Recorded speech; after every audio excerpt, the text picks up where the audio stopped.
It's the Terrible at Fishing radio show on Gold Country Radio. Here's your fishing expert and host, Michael Ruffino.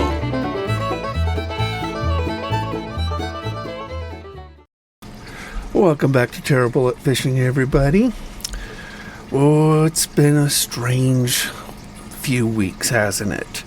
Now, this last Tuesday was the meeting at the Waffle Hut for the Fly Fishing Club. There's one member, Mark. He passed away this last week, and condolences to him or to his family. And he was an avid fly fisherman, and he's just we just don't live as long as we want to. But condolences to his family. As for fishing right now, we still don't have the rivers open, so don't hit them just yet. We'll get there. I think it's next month. And we've got the lakes that got ice on them. It's a little sketchy right now. I would not trust the ice at the moment. I think we're seeing the end of our ice fishing season. And we want to sort of now start planning, unless you want to do a little trip someplace, but start planning, putting away our ice fishing gear and then working on our spring gear. Prep our boats, and if you got a boat, and re-spool your reels and get good line on it and just get ready. Now, I've been pretty much getting ready for spring because I was beached because of my frostbite, but and that's coming along really good, by the way. I think all's well. So, but we're going to see some good. Well, we should have really good spring fishing this year. We've got a good winter. I mean, it's snowing out and it's cold, but we had a good winter. An epic winter when it came to snow, 32-year storm. So, very good.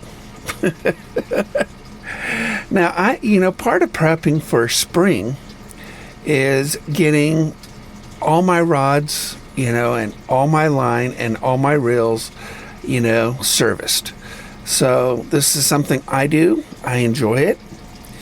And so when I remove all my line off of my reel, I take apart my reel and clean it, relubricate it, and put it back together. And you can get reel oil and reel grease for your reels over at the store. So you can get it over at Bi-Mart, you can get it at Walmart, and pretty much anywhere, Amazon, whatever.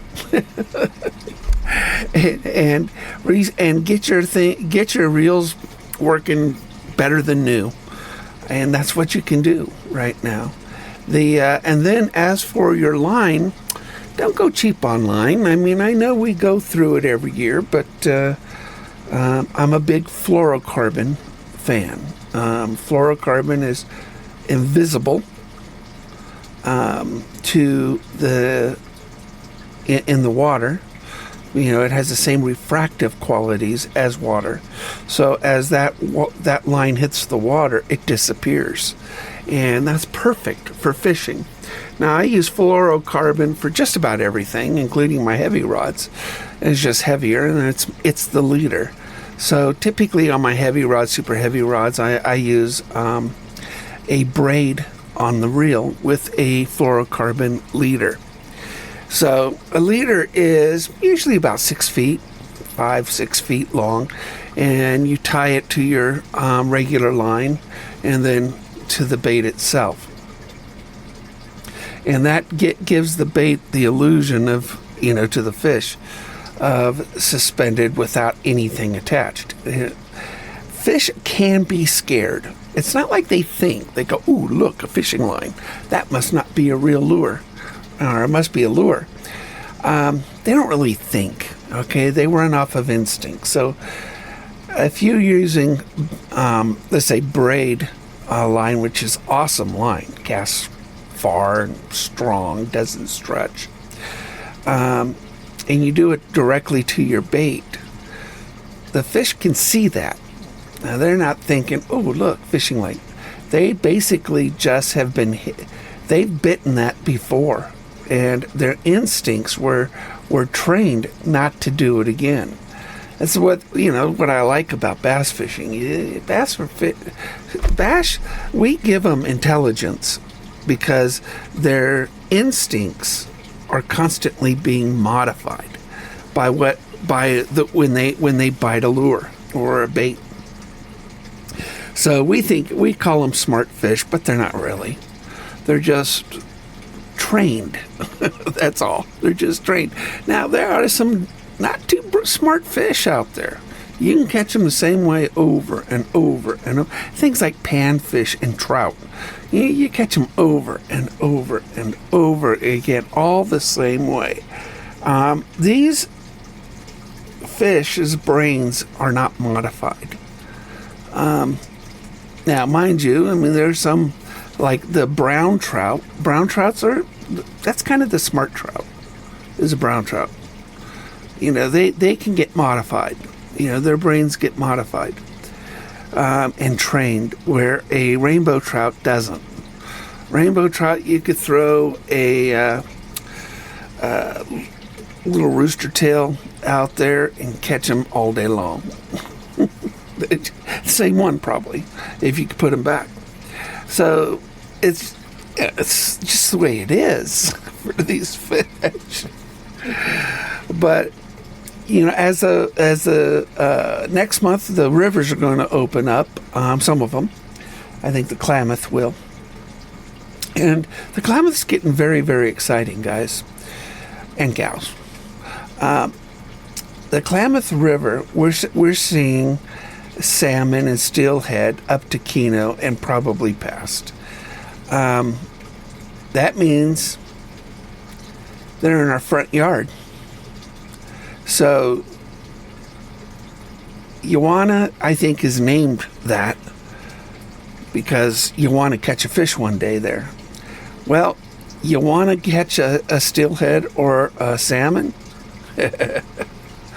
It might happen this year in our front yards. I could see it, on the Link River here. It's going to be an exciting time. They've seen the Klamath River, and if you've gone to my YouTube channel, Terrible at Fishing, then you've seen what I've done on the reclamation. I was a skeptic because everything was guesswork, for the most part, hypothesis.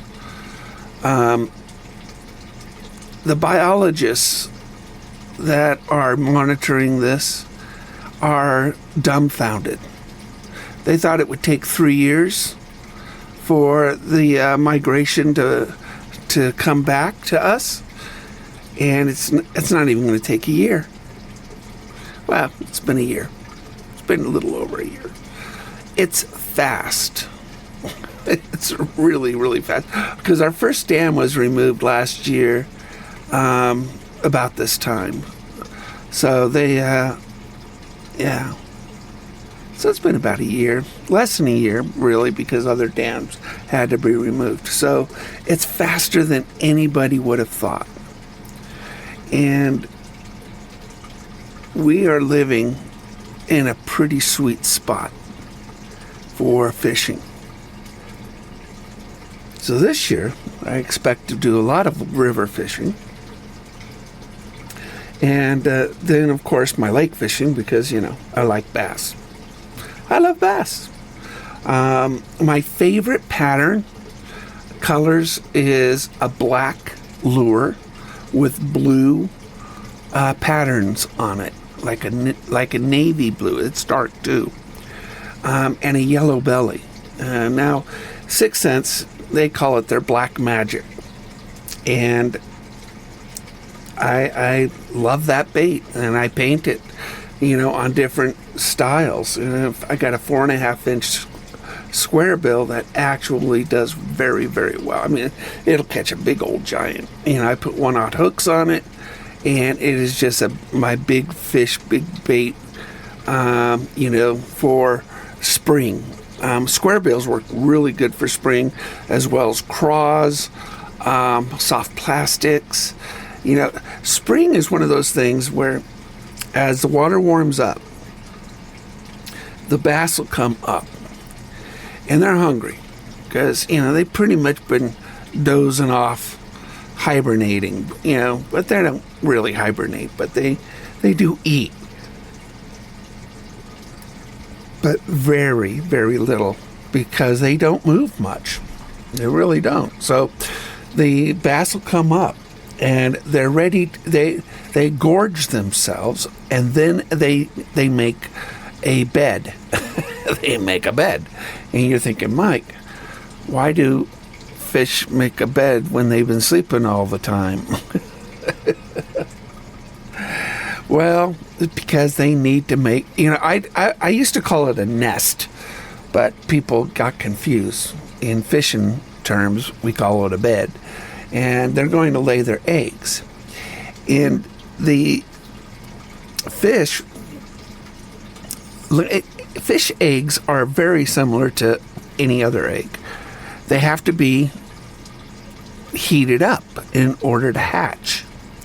So what ends up happening is, let's say a bass, they'll find an in cove,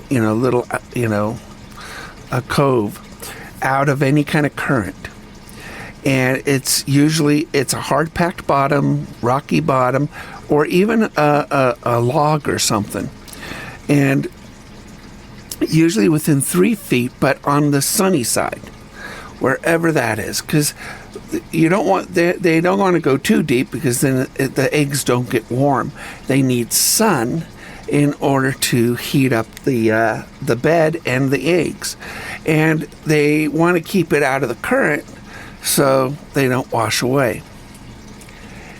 That's pretty much a bass bed.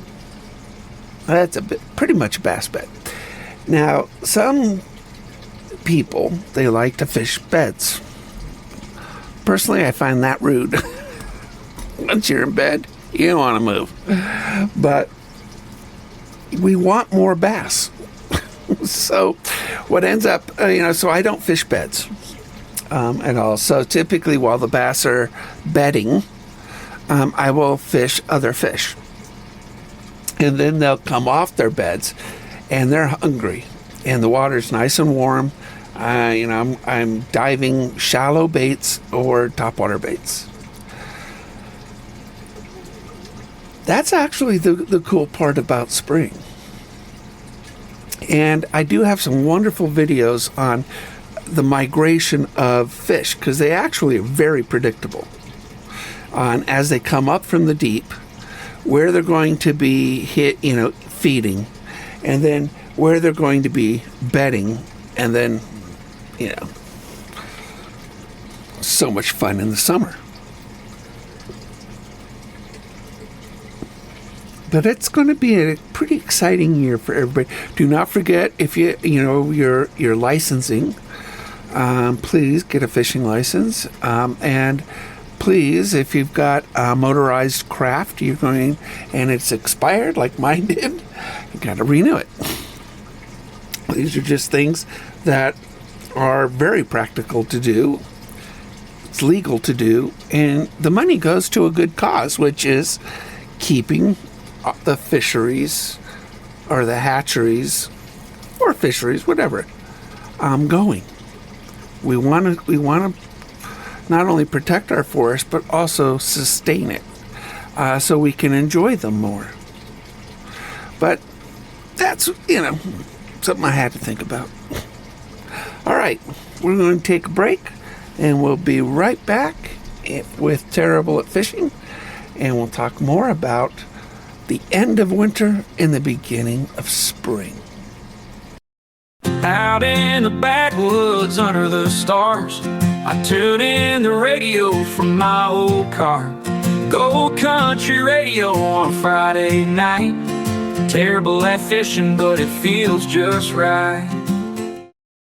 Want to get your business noticed? Sponsor a show on KKFO Gold Country Radio on 103.3 FM and create awareness through on-air announcements, our online stream at goldcountryradio.org, and our podcasts that live on forever. Your message reaches a broad local audience while also targeting listeners who choose to tune in to the shows they love. Plus, we promote your sponsorship across our website and social media. For more information, email goldcountryradio@gmail.com. Call 541-238-6989 or visit goldcountryradio.org. Gold Country Radio, your message heard locally and The beyond. Terrible at Fishing Radio Show. Michael's got the secrets and now you know. Get line, you cast just fine. Gold Country Radio. Welcome back to Terrible at Fishing, everybody. All right, well, you know what? A lot has happened this last week with me. Give you a little update. I was in the hospital last week, this time. A little stroke. So, my usual self. But today is my wedding anniversary. I know, 38 years. Wow. 38 years married. Most people, usually people that know me, have great admiration for my wife. To put up with me for 38 years plus. That's just what we've been married. So, some people think I'm rather obnoxious or way too sarcastic. But that's just the, you get used to it. You must, because she's been with me that long. So, we did a cooking class at the Wellness Center last night, and that was fun.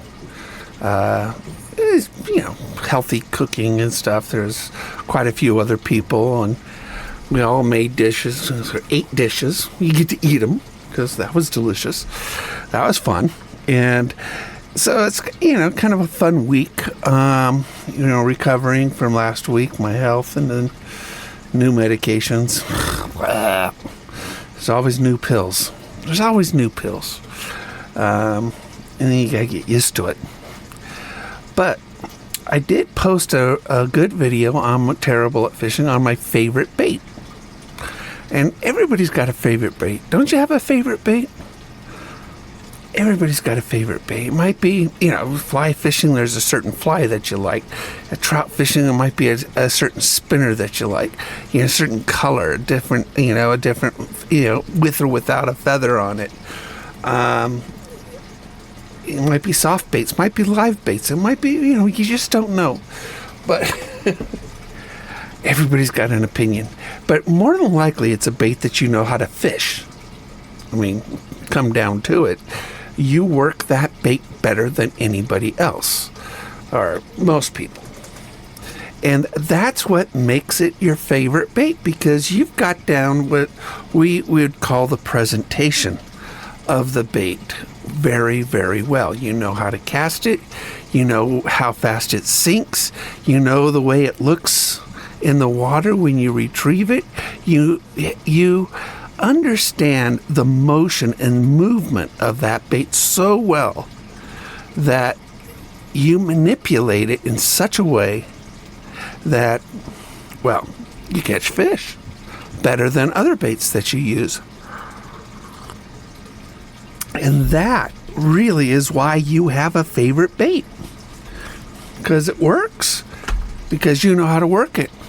Now, my favorite bait, depending on water temperature, I have 2. I love wake baits for topwater fishing, and I like square bill baits. Both of them are easy. Now, the cool thing about topwater baits, wake baits, is that you get to see it. It's always in front of you. It's on top of the water. So you can manipulate, its presentation, its action better than anything else, because you're seeing it and you can present it differently. Now, a square bill dives about 3 to 6 feet.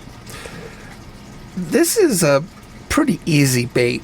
They have their own motion. And once you understand the speed of the bait, how fast you want to retrieve it.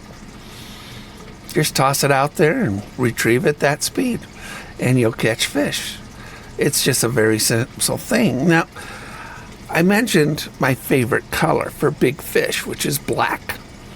Black baits. And you're thinking, Mike, why a black bait? Well, I talk about this. Black is good for all water clarities, whether there's stained water, which has no visibility, or clear water, because the fish actually see the profile, the outline of the bait better, and it just works more.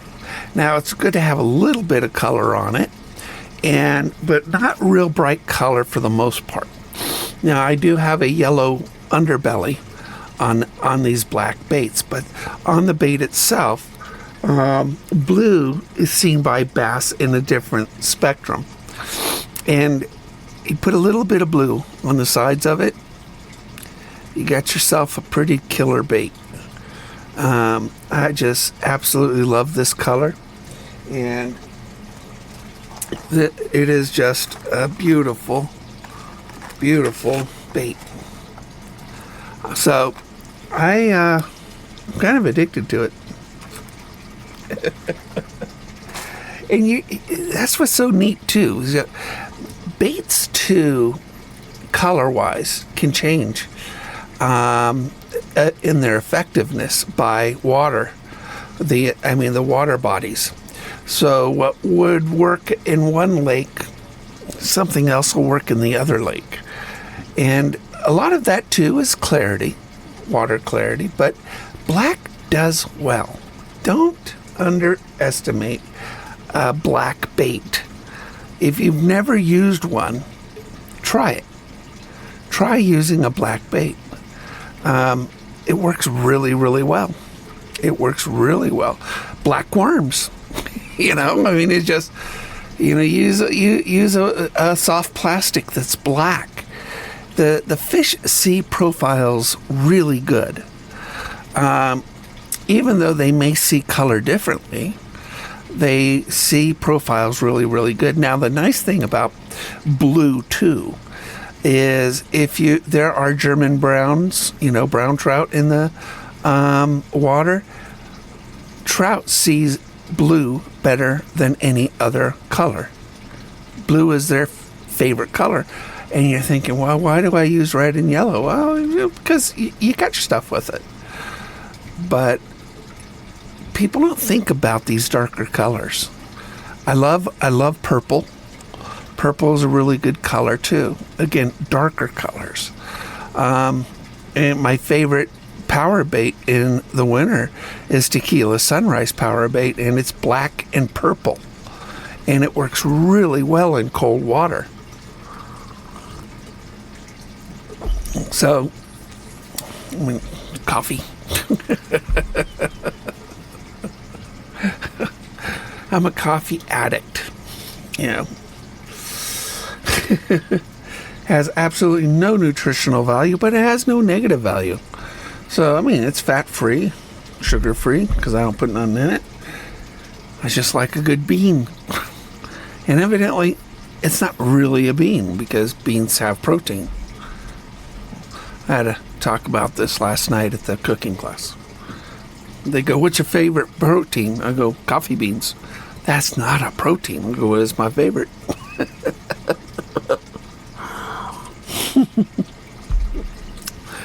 But that's when it comes to colors on your baits, you'll probably end up going with your favorite.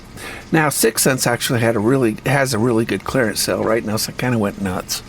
You can get baits for $2.50. The Black Magics. Oh my goodness. Always get the swanks. A swank bait has sort of an L bill on it. Instead of a downturned bill, it goes down and then straight out in front of it. It cuts through the grass really, really well.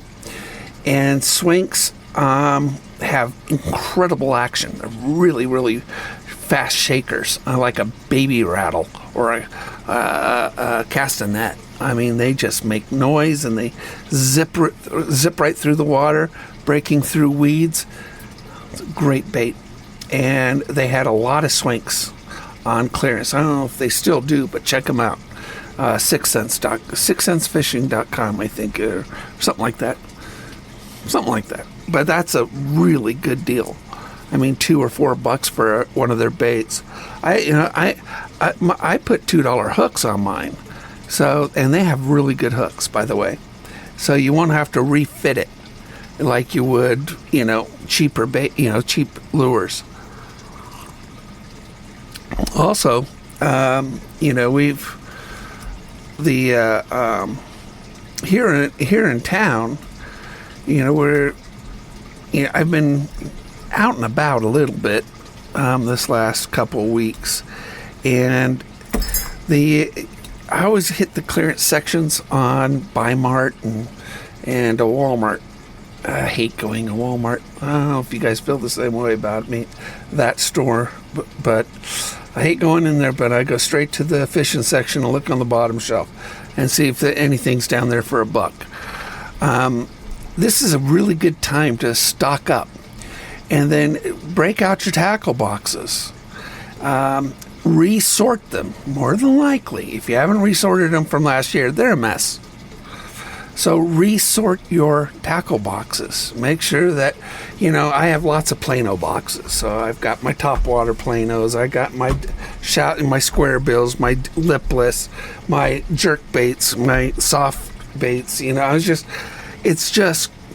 got a lot of boxes. And then I make one box, sort of my one-shot box. That one's got my favorite baits in it. And it has a variety in the one box. So typically this is one of those boxes that people would probably think, oh, that's your tackle box. Look at my boat and you'll see about 15 tackle boxes. I